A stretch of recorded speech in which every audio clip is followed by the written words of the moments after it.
ఒక కొత్త security patch update అయితే రోల్ అవుతుంది Samsung Galaxy S24 FE mobile ఫోన్కి. ఈ అప్డేట్ని ఇన్స్టాల్ చేసిన తర్వాత మొబైల్ అనేది డిసెంబర్ సెక్యూరిటీ ప్యాచ్కి అయితే అప్డేట్ అవుతుంది. ఇక ఈ అప్డేట్ సైజ్ గురించి మాట్లాడుకున్నట్లయితే ఇది 340.85 MB. నేనైతే డౌన్లోడింగ్ ఆల్రెడీ స్టార్ట్ చేశాను. వన్స్ ఇది డౌన్లోడింగ్ కంప్లీట్ అయిన వెంటనే అప్డేట్ కూడా అయితే స్టార్ట్ చేస్తాను. ఇంకోటి ఈ వీడియోలో మీతో షేర్ చేసుకుంటాను అప్డేట్ చేసిన తర్వాత అండ్ చేయకముందు CPU అలాగే GPU స్కోర్స్ ఏ విధంగా ఉన్నాయి ఈ మొబైల్ ఫోన్లో అని. సో దట్ మీకు కొంచెం క్లారిటీగా అయితే ఉంటుంది అసలు ఈ అప్డేట్ చేయొచ్చా లేదా అని. అదేవిధంగా నేను ఈ మొబైల్ ఫోన్ని మోర్ దాన్ 30 అవర్స్ అయితే యూస్ చేసి తర్వాత కూడా రివ్యూ మీతో షేర్ చేసుకుంటాను. ఆల్రైట్, అప్డేట్ కంప్లీట్ అవ్వడానికి 5 మినిట్స్ టైం అయితే తీసుకుంది. సో ఈ అప్డేట్ అవుతున్న టైంలో ఎటువంటి బటన్స్ అయితే ప్రెస్ చేయకండి. ఇక చేంజెస్ పరంగా చూసుకున్నట్లయితే ఎటువంటి విజిబుల్ చేంజెస్ అయితే మీరు నోటీస్ చేయరు. ఓన్లీ సెక్యూరిటీ ప్యాచ్ మాత్రమే అప్డేట్ అయింది.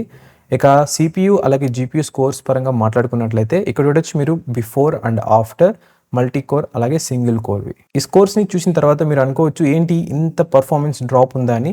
నేను కూడా సేమ్ ఇదే విధంగా ఫీల్ అయ్యాను. బట్ నాకైతే ప్రీవియస్గా నేను అప్లోడ్ చేసిన వీడియో గుర్తొచ్చింది లాస్ట్ మంత్లో. దాంట్లో కూడా అంతే స్కోర్స్ అనేది అప్డేట్ చేయకముందు ఎక్కువ ఉన్నాయి, అప్డేట్ చేసిన తర్వాత చాలా తక్కువ అయితే ఉన్నాయి.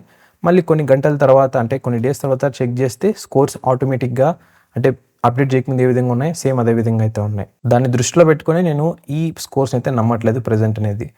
ఇక GPU స్కోర్స్ చూసినట్లయితే ఇది స్లైట్గా ఇంప్రూవ్ అయినట్లయితే కనిపిస్తుంది ప్రీవియస్ వర్షన్తో కంపేర్ చేసుకున్నట్లయితే.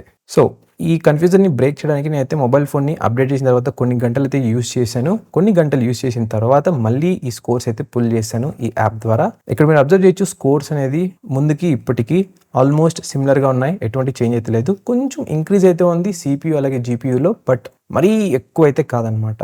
ఇక బ్యాటరీ బ్యాకప్ పరంగా మాట్లాడుకున్నట్లయితే నా యూసేజ్లో నాకు ప్రీవియస్గా ఏ విధంగా అయితే వస్తుందో సేమ్ అదే విధంగా అయితే వస్తుంది. ఎటువంటి బ్యాటరీ రేన్ ఇష్యూస్ అయితే లేదు నా మొబైల్ ఫోన్లో. ఇక గ్రీన్ లైన్ ఇష్యూస్ అంటారా, మీరు వీడియోని చూస్తున్నారు, ఎక్కడ గ్రీన్ లైన్ ఇష్యూస్ కూడా అయితే లేవు.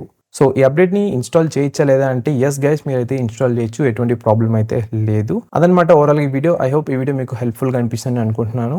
ఇంకా మీరు ఈ వీడియోని లైక్ చేయకుండా లైక్ చేయండి సో దట్ యూట్యూబ్ అనేది చాలా మందికి అయితే పుష్ చేస్తుంది. Thank you so much for watching and మరొక వీడియోతో మళ్ళీ మీ ముందుకైతే వస్తాను. అంతవరకు Tata, by by and take care.